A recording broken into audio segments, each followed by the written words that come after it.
ఇప్పుడు ఈ గిరిజన ట్రైబల్ డెవలప్మెంట్ కింద నాగరిక ప్రపంచం వైపుకు వాళ్ళను జీవన విధానాన్ని మార్చాల్సిన అవసరం ఉన్నది. అన్ని రంగాల్లో వాళ్ళు ముందుకు రావాలంటే విద్యాపరంగా మనం వాళ్ళను ప్రోత్సహించాల్సిన అవసరం ఉన్నది. మేడం గారు ఇక్కడ ఉన్నారు కాబట్టి ఐటీడీ కింద చాలా పాఠశాలలు పనిచేస్తున్నాయమ్మా. అక్కడ అసలు మానిటరింగ్ ఆఫీసర్ ఉన్నాడు, రెగ్యులర్ పోస్టులు లేవు, అంత సిఆర్టీలతోటి కాంట్రాక్ట్ వాళ్ళతోటి నడుస్తూ ఉన్నాయి. ఎవ్వరు కూడా ఐటీడీఏ పాఠశాల గురించి పర్యవేక్షణ లేక ఆ పిల్లలు అసలు బడికి రాకుండా కేవలం ఎవరన్నా ఏ స్కూల్ అని హెడ్ మాస్టర్ పెడితే మధ్యాహ్న భోజనం కోసమే వచ్చేటువంటి పరిస్థితి ఉన్నది. కాబట్టి మానిటరింగ్ ఆఫీసర్ని పెట్టి ఆ ఐటీడీఏ పరిధిలో ఉన్న పాఠశాలను బలోపేతం చేస్తే వాళ్ళు ఈ అనాగరికత నుంచి నాగరికత వైపు చదువుతోటే సాధ్యమవుతుంది. కాబట్టి విద్యాధారణ అభివృద్ధి, కాబట్టి విద్యాధారణ నాగరికత పెరుగుతుంది. కాబట్టి మానిటరింగ్ సిస్టమ్ని డెవలప్ చేసి రెగ్యులర్ పోస్టులను కూడా ఐటీడీఏ పాఠశాలలో నియమించాల్సిన అవసరం ఉందని మీ ద్వారా ప్రభుత్వానికి తెలియజేస్తున్నాం. అధ్యక్ష, ఈ 317 జీవో ద్వారా ఇబ్బంది పడ్డ ఉద్యోగ ఉపాధ్యాయుల కుటుంబాల విషయం సభలో ఉన్న మనందరికీ తెలుసు. దానికి పరిష్కార దిశగా ఈ ప్రభుత్వం మంత్రులతోటి కమిటీని వేసింది. అందులో 2 మంత్రులు పెద్దలు ఇక్కడ ఉన్నారు, చాలా సంతోషం. ఎందుకంటే 243, 244, 245 జీవో ప్రకారంగా వారికి అవకాశం కల్పించాలి. కానీ నాకున్న సమాచారం ఏంటంటే మేడ్చల్, హైదరాబాద్, రంగారెడ్డి, సంగారెడ్డి జిల్లాలు మినహా మిగతా జిల్లాలకు అవకాశం ఉన్నట్టుగా నాకు సమాచారం ఉన్నది. మా మంత్రి గౌరవనీయులు పెద్దలు మా దామోదరం ఇక్కడనే ఉన్నాడు. సంగారెడ్డి జిల్లాలో నారాయణఖేడ్ ప్రాంతం ఉన్నది, జోగిపేట ప్రాంతం ఉన్నదని కూడా గుర్తుంచుకోవాలి. ఒక బిహెచ్ఎల్ను ప్రాంతాన్ని గుర్తించి ఆ జిల్లాకు ఉపాధ్యాయులు వచ్చడానికి వీల్లేదు అనుకోవడం, అక్కడికి అవకాశం లేదనుకోవడం అనేది కొద్దిగా ఇబ్బందికరంగా ఉన్నది.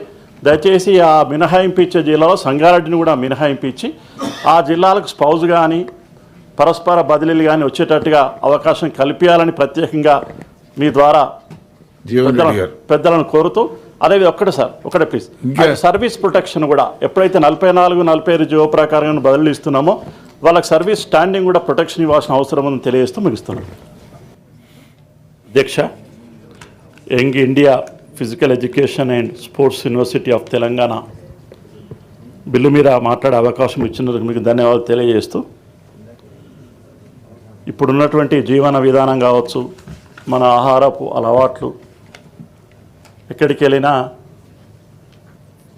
ఫిజికల్గా ఫిట్నెస్ ఉండాలని యోగా అని, ఈ గేమ్స్ అని, వీటి యొక్క ప్రాముఖ్యత పెరిగిపోతున్నటువంటి సందర్భంలో ఈ రాష్ట్ర ప్రభుత్వం ఈ యూనివర్సిటీని బిల్లు తీసుకురావడం అనేది చాలా ఆశించదగ్గటువంటి పరిణామం. కాకపోతే బేసిక్గా ఈ యూనివర్సిటీ ద్వారా మనం సాధించాల్సిన అంశాలలో మేడం మంత్రి గారు చెప్పినట్టు ప్రతి గ్రామీణ స్థాయిని తీసుకుంటే ప్రతి పల్లెటూరులో ఇలా గ్రామీణ క్రీడా ప్రాంగణం అని బోర్డులు కనబడుతున్నాయి. వాటి చూస్తే కొద్ది సిగ్గు అనిపిస్తుంది, బాధ అనిపిస్తుంది. ఒక బోర్డు తప్ప అసలు ఉన్నట్టు కూడా ఏం కనబడదు క్రీడా ప్రాంగణం. కానీ ప్రతి ఊర్లో గ్రామీణ క్రీడా ప్రాంగణం బోర్డు మాత్రం పెద్దగా కనబడుతుంది. అక్కడ స్టార్ట్ అయింది ఈ వ్యవస్థ. క్రీడల పట్ల పిల్లలకు మనం ఇస్తున్నటువంటి ప్రోత్సాహం ఎటువంటిది అని. ఏ స్కూల్లో కూడా పీఈటీ టీచర్ ఉండడు, కానీ ప్రతి పిల్లవాడు ఆడుకోవాలి, స్పోర్ట్స్ పీరియడ్ ఉండాలని మనం మాట్లాడుకుంటాం. ఉన్నటువంటి నియామకమైన పీఈటీకి ప్రమోషన్లు లేక 13 ఏళ్ళకి మొన్న కొన్ని ఇచ్చినాం. మనం ఇస్తే మన దురదృష్టం కొద్దీ కొన్ని జిల్లాల్లో పీడీ ఫిజికల్ డైరెక్టర్గా ప్రమోషన్ పొందే టీచర్ అర్హత టీచర్ లేక పోస్టులు ఖాళీగా ఉండిపోయినాయి. ఈ రోజుల్లో కూడా ఆ పరిస్థితిలో ఉన్నాం మనం. ఎందుకు ఉండిపోయినాయంటే పీడీ మనం ఆ ట్రైనింగ్ ఇచ్చేటువంటి బ్యాచిలర్ ఆఫ్ ఫిజికల్ ఎడ్యుకేషన్ కాలేజీలు మన రాష్ట్రంలో లేవు. గవర్నమెంట్ పరంగా ఒక కాలేజీ ఉంది, అది మొత్తం రాష్ట్రానికే క్రీడా ఆఫీస్గా ఉంటుంది దోమలగూడలో, బీపీడీ కాలేజ్. అది 2 సంవత్సరాల కింద ఆ బిల్డింగ్కు 15 కోట్లు కేటాయించినాం, భూమి పూజ చేసినాం. ఇంతవరకు ₹1 ఇవ్వలేదు. ఆ బిల్డింగ్ వర్షం పడితే హాస్టల్ బంద్ ఉంటుంది, కాలేజీ బంద్ ఉంటుంది. నడిబొడ్డున దోమలగూడలో ఉన్నటువంటి కాలేజీ వర్షం పడితే సెలవు ఇస్తారు. అందులో దాదాపుగా 2000 మంది క్రీడాకారులు శిక్షణ పొందుతుంటారు, ట్రైనింగ్ పొందుతుంటారు. ఏది మన డిప్లొమా కోర్సు, అదేవిధంగా బ్యాచిలర్ ఆఫ్ ఫిజికల్ ఎడ్యుకేషన్. వర్షం పడితే సెలవు ఉంటుంది దానికి. కనీసం యూనివర్సిటీ బిల్లు తెచ్చి దాని ద్వారానైనా బేసిక్గా ఏవైతే కావాలనో మన పిల్లలకు కావాల్సినటువంటి ట్రైనింగ్ కాలేజీలు కావచ్చు, అదేవిధంగా గ్రామీణ క్రీడా ప్రాంగణం అని ఏదైతే పెట్టుకున్నామో దాన్ని అప్డేట్ చేయాల్సిన అవసరం ఉన్నది అని చెప్పి, ఎందుకంటే చాలా ఇలా ఎయిమ్స్ అండ్ గోల్స్ చాలా పెద్దగా ఉన్నాయి, కానీ మనం చిన్నగా స్టార్ట్ చేయాల్సిన అవసరం ఉంది. అక్కడ నుంచి మనం మార్పు తీసుకొస్తే మన పిల్లలు నిజంగా ఆ ఆట పోటీలో నైపుణ్యం రావడానికి కానీ శారీరకంగా మానసికంగా పరిణితి చెందడానికి కానీ అవకాశం ఉంటుంది. ఈ రాష్ట్ర ప్రభుత్వ ఉద్యోగ ఉపాధ్యాయులకు మనం ప్రతి 5 సంవత్సరాలకు ఒకసారి పే రివిజన్ కమిషన్ వేసి ధరల సూచి ప్రకారంగా పిఆర్సీని ప్రకటించేటువంటి రాష్ట్ర ప్రభుత్వాలు ఈసారి 1/7/2023 నుంచి రావాల్సినటువంటి పిఆర్సీ గురించి గౌరవనీయులు ఆర్థిక శాఖ మంత్రి పెద్దలు ఉన్నారు కాబట్టి పిఆర్సీ కమిషన్ రిపోర్టును తీసుకొని, గతంలో అయితే గత ప్రభుత్వము ఒక పిఆర్సీలో 42% ఫిట్మెంట్ ఇచ్చింది, తర్వాత 30% ఫిట్మెంట్ ఇచ్చింది. అయినప్పటికీ మా ఉద్యోగ ఉపాధ్యాయులు ఇప్పుడు అధికారంలో పార్టీ రావడానికి బాగా దోహదపడ్డారు, సాయం చేశారు సార్.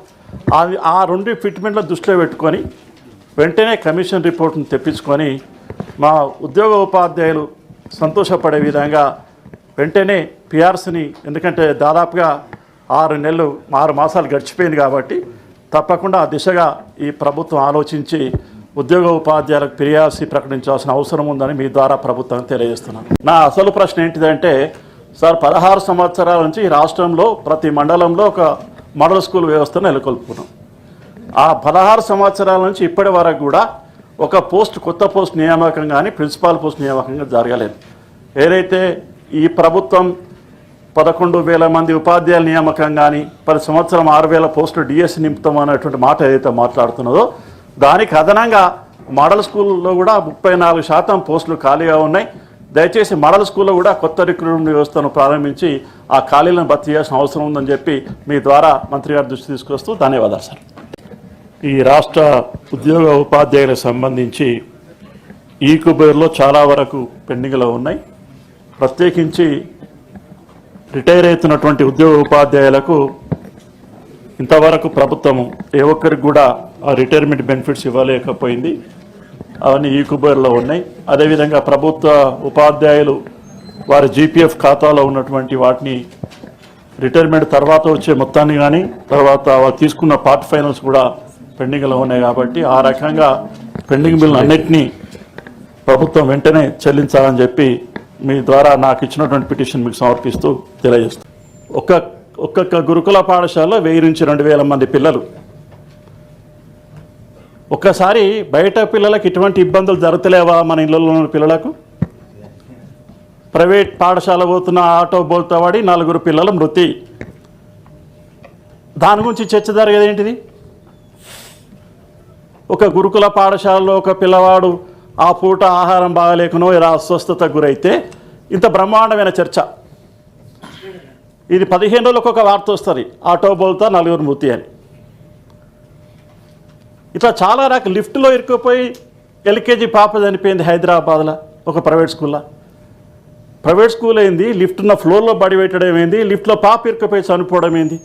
దాని గురించి చర్చ జరగదే. ఎక్కడైనా డెత్ రేట్ అనేది కామన్గా ఉంటుంది. మనం ఒకరోజు ఫంక్షన్ చేస్తేనే 2,000 మంది భోజనం పెడితేనే రకరకాల ఇబ్బందులు అవుతాయి.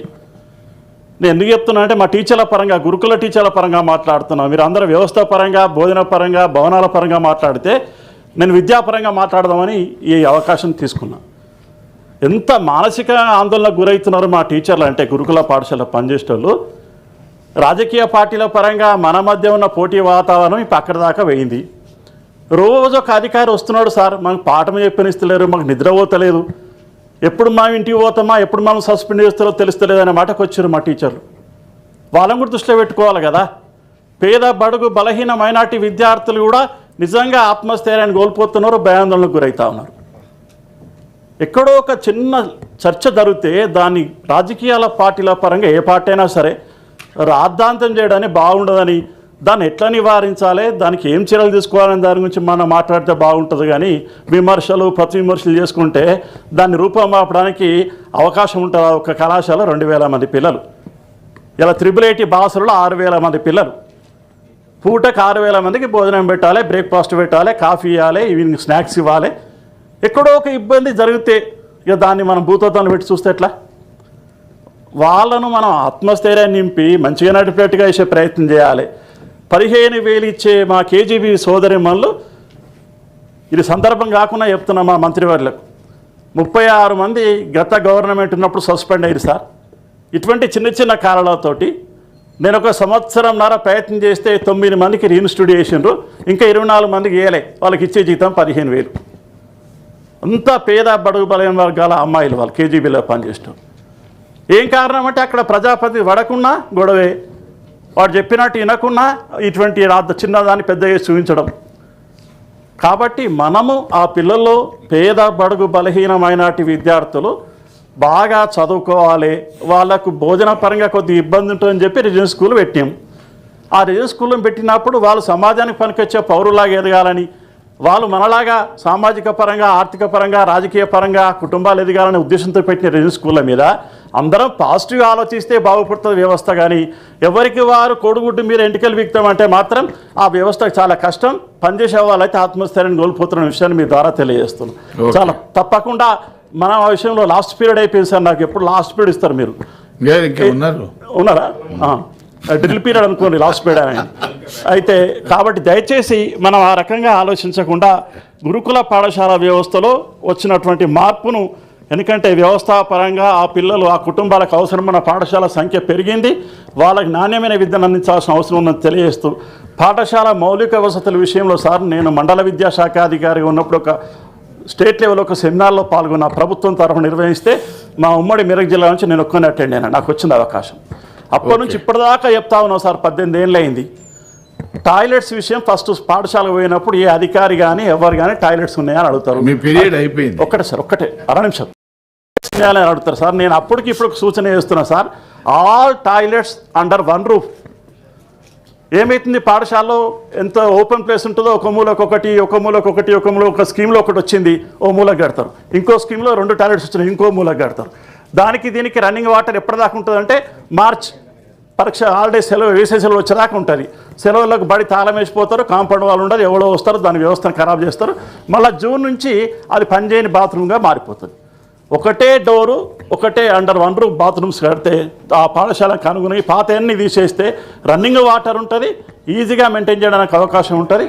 కాబట్టి మౌలిక వసతుల విషయంలో మొట్టమొదలు ఎవరు చూసేదైనా బాత్రూమ్లే.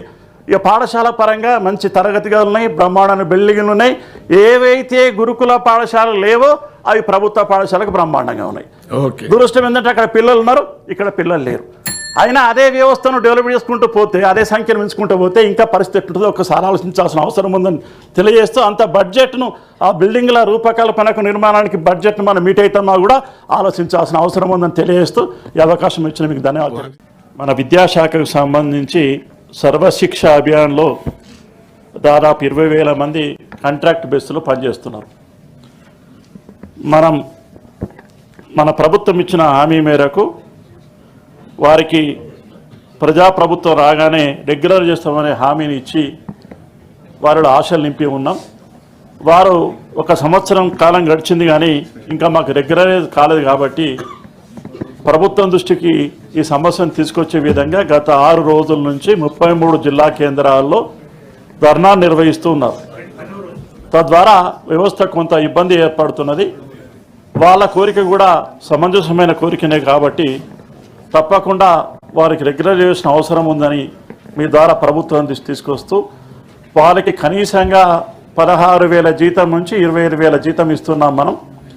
వారి యొక్క జీవితాన్ని దృష్టిలో పెట్టుకొని కనీసం నేనైతే ఈ సభ ద్వారా ప్రభుత్వానికి మినిమం టైం స్కేల్ అయినా ఇస్తే వారు కొంత మంచిగా పనిచేయడానికి అవకాశం ఉంటుంది, వ్యవస్థ ఇబ్బందులు పోవడానికి అవకాశం ఉంటుంది. కాబట్టి ఆ సర్వశిక్ష అభియాన్లో పనిచేస్తున్న ఉద్యోగులందరినీ మినిమం టైం స్కేల్ ద్వారా ఒక స్పష్టమైన హామీని ప్రభుత్వం ఇవ్వాలని, ఆ ధర్నా నిర్వహిస్తున్న ఉద్యోగులను పిలిచి మాట్లాడి ధర్నాను విరమింపే చేసే విధంగా ప్రభుత్వం ఒక స్పష్టమైన హామీ వాళ్ళ పరంగా ఇవ్వాల్సిందిగా మీ ద్వారా ప్రభుత్వాన్ని కోరుతా ఉన్నాను.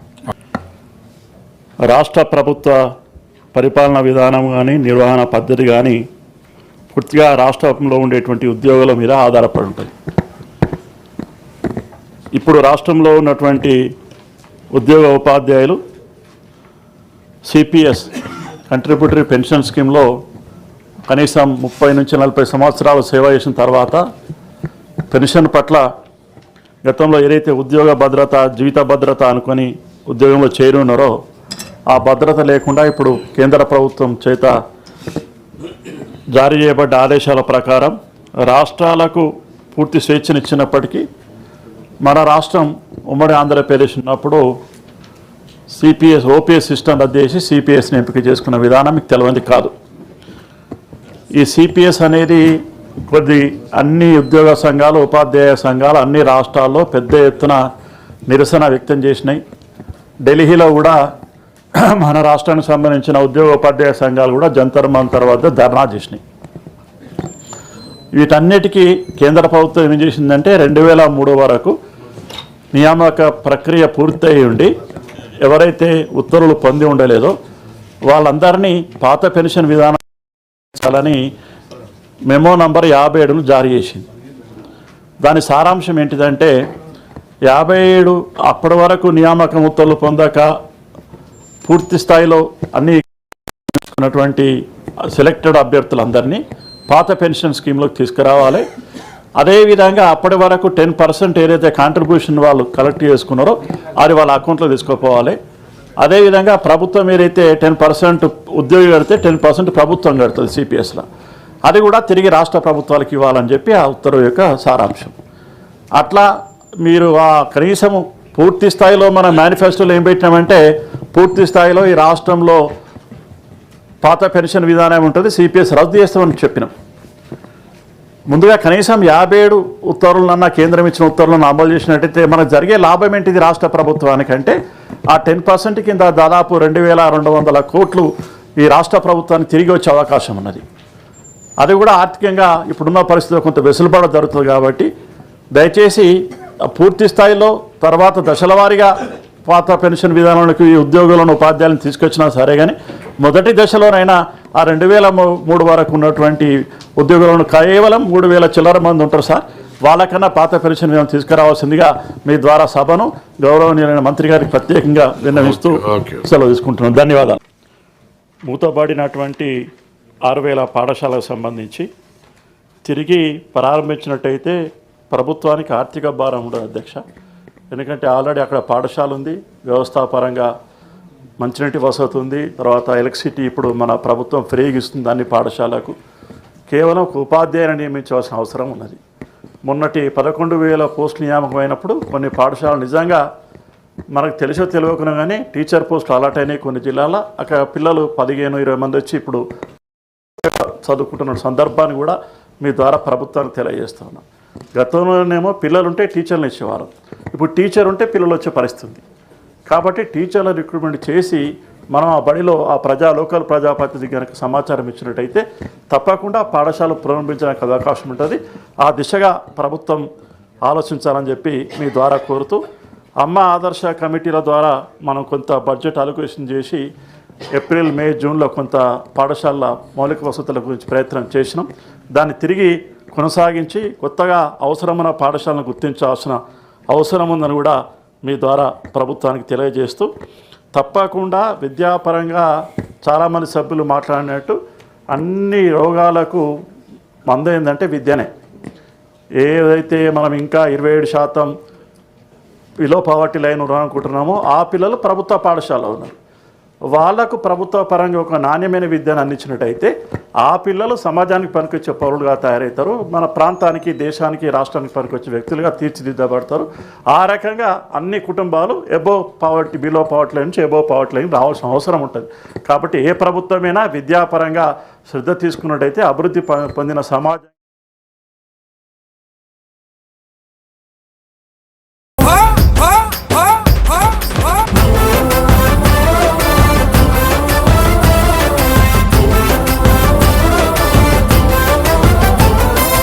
ఉపాధ్యాయుల శ్రేయస్సు కోసం ఊపిరోసుకున్న పిఆర్టీయుల కార్యకర్తగా నీ ప్రస్థానం, రాష్ట్ర నేతగా ఎదిగిన వైనం, సమాజమే నా ఇల్లనుకున్నావు, ఉపాధ్యాయుల వెన్నంటి నడిసావు, కష్ట సుఖాల్లోన కాపాడుకున్నావు, గుండె ధైర్యం ఇచ్చి నేనున్నానన్నావు.